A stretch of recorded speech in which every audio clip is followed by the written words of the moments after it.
Most business owners are stuck in chaos and I have no sympathy for it.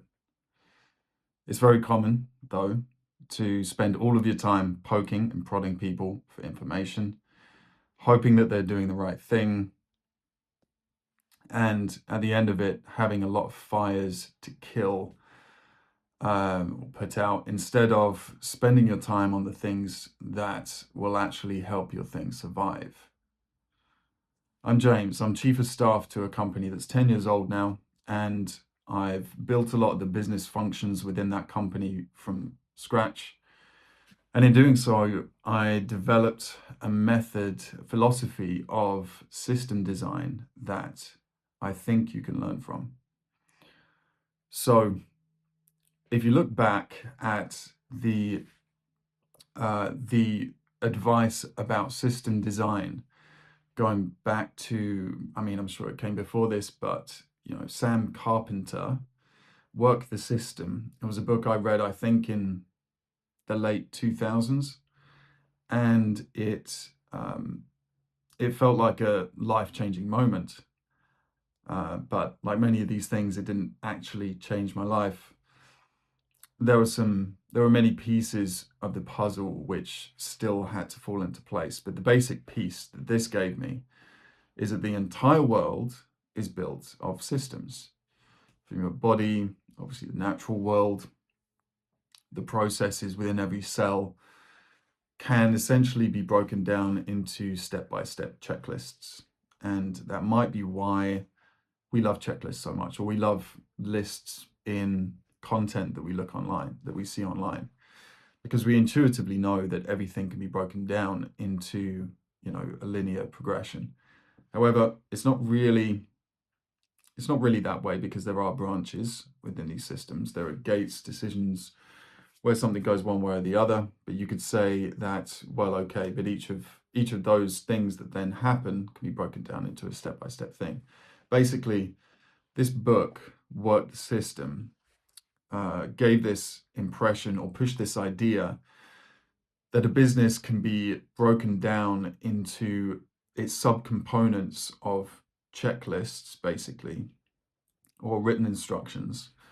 And thereby you can look at it from an above and slightly elevated position to see it laid out in front of you, pick out the thing that's performing the least well, work on that until it's perfect, and capture it into system documentation, and then put it back in.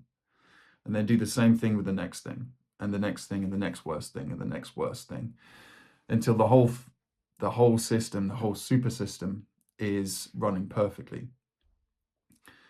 Now, the problems with that are that you can't actually capture everything in a step-by-step checklist. Perhaps in certain businesses, you can do this more than others. And you could say that, McDonald's took something which did not seem like it could be a step-by-step checklist, like making a burger, and basically systemized it all into, linear processes. So, that removes the individuality of each burger, right? And, we all understand that the quality is quite low, but the production is very high. So there are ways, however, to capture things that are more creative, but you can't capture everything in that creative space. You need the person to develop it themselves. There are still processes going on, but they're in the mind, and they can't be externalized into a document. They need to be developed through experience and skill sets and knowledge sets that accumulate in this thing that, we can't fully map out, the human mind, to produce something of genuine quality. So something that is of genuine quality can still be embedded within a system. It's just that step of the creative work is something that the human being needs to develop themselves. However, that person developing that ability, that skill set, can itself be systemized. So there is a way to turn everything into a system that is already a system. It's already a super system, but to turn it into something which you have visibility of. So this is the main reason I think why a lot of business owners or managers struggle and stress out and have such a hard time, keeping track of the things that everyone's doing, because this, not to go off on too much of a tangent, but this rapid, instantaneous messaging technology that came about with email and then developed into instant messengers later basically created a path of least resistance that has no structure. And so people are just pinging each other for information as and when they want it because they can, and for no better reason than that, right? And so no wonder it becomes chaotic. Um, Aside from that, there are even businesses which don't require much kind of creativity or engaging of of the kind of knowledge work, training and skill set and experience they've had to create something new in the world. Even businesses that don't necessarily have much of that are still typically chaotic because building systems is a bit of a pain. Um, all right. So what do you do about this? I would say start with the main problem, which for a lot of people, maybe this is you, is a feeling of a lack of visibility on what people are doing. And you don't just want to be constantly pestering people to, tell you what they're doing and, all the rest of it. Although that certainly helps if you can get people to give you a very short daily update. But, you know, in that, when you ask people to do that, often they then feel like they have to overperform, or that you'll be disappointed with them if it's not like enough. And they may feel like they have to, put tons of more work in and kind of burn themselves out, or they're the other side of the kind of personality type, the one that is more comfortable retreating and actually disengaging, and that kind of added pressure can encourage them to do that. That added pressure, it feels like micromanagement, right? And people don't like that. They resist against that. They feel kind of pressured, and they feel a lack of autonomy, and so that risks lowering motivation, and it risks increasing the barrier to just normal function, and so the people can disengage. So my main recommendation, that I need to try and drive this video to one main recommendation that you can take away, is that instead of just constantly asking them for updates, and instead of trying to get them to tell you at the end of the day everything that they've done, um, select those things which you are most anxious about, knowing how they're going. And instead of saying, I expect this work from you, say, I expect this communication from you, or this deliverable from you. And it's tied to the work itself. It's not just randomly, what have you been doing this day? It is, when this work is done, tell me this, this, this. And it won't be considered done until that communication is delivered to me, right? And so by getting that agreement, getting them to give their input as well on what information this deliverable at the end of the workflow should contain. It doesn't just it removes it a little bit from them, and it's more the system. It's not them as a human being, because you don't want your systems to be too focused around the human beings. You want the human beings to be the thing, the life spark that comes into this system and gives it life. But you want it to be a little bit detached from them. So instead of, Jack telling me what he's doing this day, it is, whoever's wearing the hat of operations manager currently, giving me the weekly report on X, Y, and Z, right?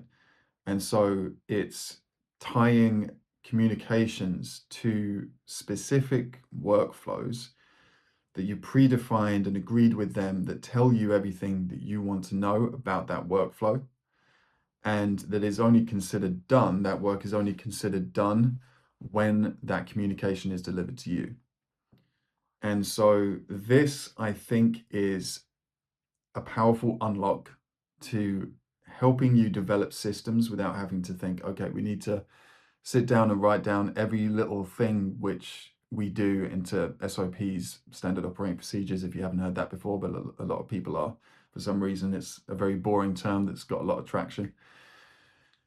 Thinking that we need to get everything into SOPs and then finding, oh wait, they're just kind of left on a shelf or in a folder, collecting dust in the digital sense usually, and just not being looked at because people already know what they're doing, hopefully.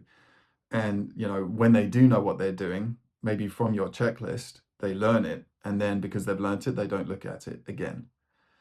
So really, more effective system design requires a level of accountability built into it and a level of engagement built into it. And so if it's focused around, if the central thing that you keep coming back to is this deliverable, which is like a report or a communication about work done, is this deliverable done, yes or no? That is the thing that's tracked in the central schedule that you keep them coming back to. Then if there is SOPs or checklists that help them get to that end state, then fine. But there doesn't have to be.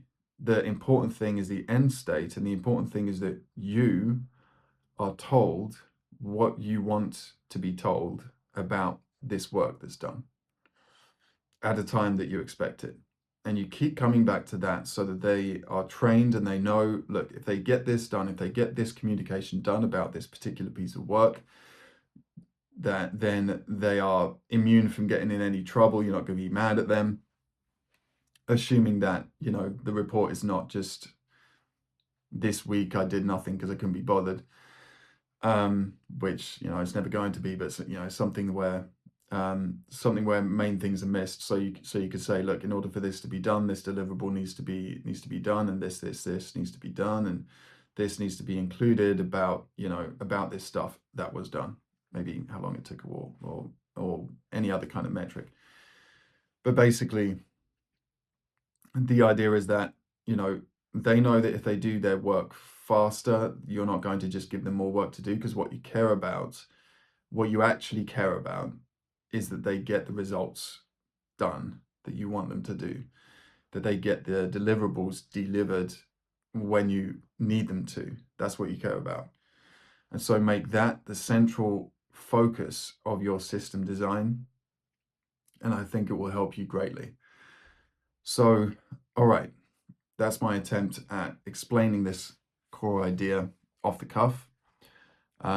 Drop in the comments questions that you have about this, and I will endeavor to answer them and make another video about them if necessary.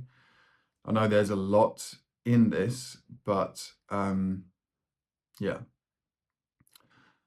let me know what you think. Thank you.